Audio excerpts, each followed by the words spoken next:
शक्तियां हैं, भूत प्रेत तंत्र आदि, जादू टोना, यक्षिणी, जिनको, और आजकल तो एक नया ट्रेंड चल रहा है कर्ण कर्ण पिशाचिनी हाँ जी जो है, जी। जिसका कोई नामो निशान नहीं, जिनके बारे में कुछ अता ही पता नहीं, लोग फिर उसको भी जो है कर्ण पिशाचिनी। तो पहले तो उनको ये पता होना चाहिए कर्ण पिशाचिनी होती क्या है, ये नहीं मालूम है, ये कहाँ से इसकी उत्पत्ति हुई है, ये भी तो नहीं ये मालूम। भूतों से कितनी पावरफुल होती है ये ये भूतों से तो बहुत ऊपर की पावर शक्ति थी मतलब? हाँ थी, मतलब यानी कि बीत चुकी है, अब नहीं है। अब यक्षिणियां है ही नहीं अब संसार में। नहीं, यक्षिणियां हैं, सॉरी, कर्ण पिशाचिनियां है ही जो नहीं, कर्ण पिशाचिनी नाम की जो शक्ति है वो धरती पे मौजूद नहीं है, मौजूद नहीं है। धरती पे मौजूद नहीं है। महाभारत काल में जो है जो महाभारत का जो युद्ध हुआ था, तो उस युद्ध में भगवान श्री कृष्ण का और कर्ण पिशाचिनी का युद्ध हुआ था, और भगवान श्री कृष्ण ने कर्ण पिशाचिनी नाम की जो शक्ति है उस समय बिल्कुल समाप्त कर दी थी।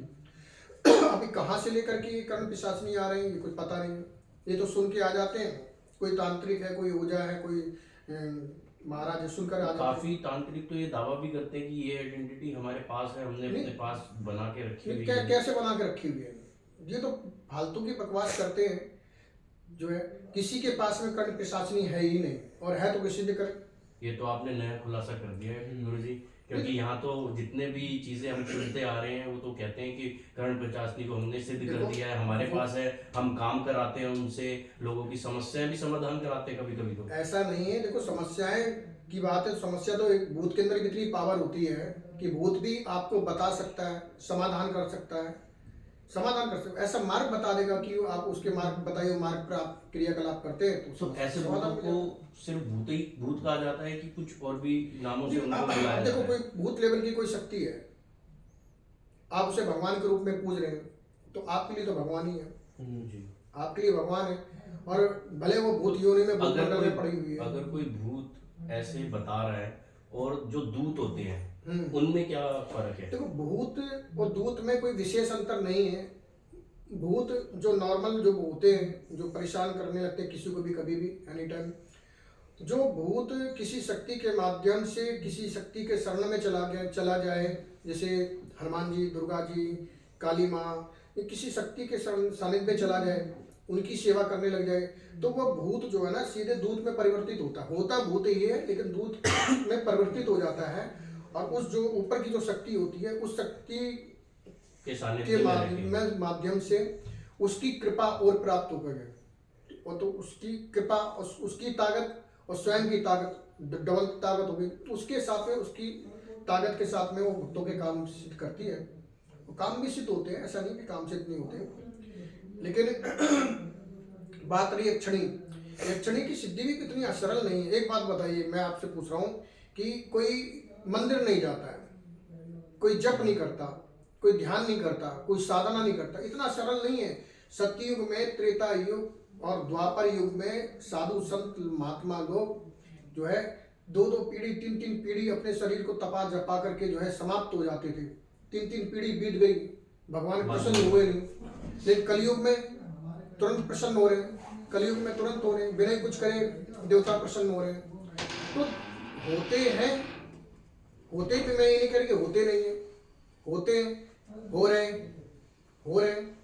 तो कहने का अभिप्राय यह है कि जो कलयुग में कलयुग प्रधान देवता है, ये बात सत्य है कि कलयुग प्रधान देवता है। कलयुग में कम करने पर ज्यादा प्राप्त होता है, लेकिन जब तुम कम भी नहीं करो तो ज्यादा कहां से प्राप्त होगा? कम करने के लिए भी तुम्हें कम से कम जो है तुम्हें रात्रि में बैठना पड़ेगा। आजकल क्या कि ट्रेंड में तो यही चर्चा हो रही है, कर्ण पिशाचिनी यक्षिणी, कर्ण पिशाचिनी यक्षिणी, जिन ब्रह्म राक्षस करके ब्रह्म, मैंने बहुत सुना है। ये जितने भी चर्चा करने वाले हैं ना, मैं इन सबसे कहूंगा कि एक दरबार मैदान में लगाएं, वहां सबको इनवाइट करें, खुद भी आए वहां पे जो है। मैं श्री हाथीवान महाराज जी का शिष्य हूँ बाराधाम से। अगर कर्ण पिशाचिनी नाम की कोई शक्ति धरती पे है तो मैं सभी साधकों को ये कहूंगा कि एक बार आप कोई ऐसा दरबार बनाइए जहाँ पे आप भी उपस्थित हो जाइए, हम भी आ जाते हैं, तो आप भी सिद्ध करिए, हम भी सिद्ध कर देते हैं। तो इस नाम की कोई पहले तो शक्ति है ही नहीं, तो मैं यही कहूँगा पहले शक्ति को प्राप्त करने के लिए शक्ति का होना जरूरी है। नहीं, का होना जरूरी है। शक्ति को प्राप्त करने के लिए साधना की जरूरत होती है, साधना की। साधना करते नहीं। नहीं, ये लोग तो बोलते हैं कि 45 दिन की साधना होती है तो ये सारी शक्तियां प्राप्त हो जाती है, तो 45 दिन में क्या सिर्फ शक्तियां प्राप्त हो जाएंगी? देखो, बात के बतासे बनाने से कोई उसमें लाभ नहीं होता। बात के तो बतासे खूब बना दो, जी। जो है खाली तुम बात के बतासे बना सकते हो, तो लाभ मिल नहीं सकता। और किसी कुछ को कुछ लोग तो ये भी बात करते हैं कि अगर पैसा किसी को चाहिए, मैं थोड़ा सा टॉपिक से अलग होकर बात कर रहा हूँ, लेकिन ये है कि मेरे को अभी अभी आया है कि अगर जैसे मान के चलो कि पैसा किसी को चाहिए, तो उसकी कोई एक रेमेडीज बन गई है कि कोई नंबर लिख लो हाथ पे या पत्ता कहीं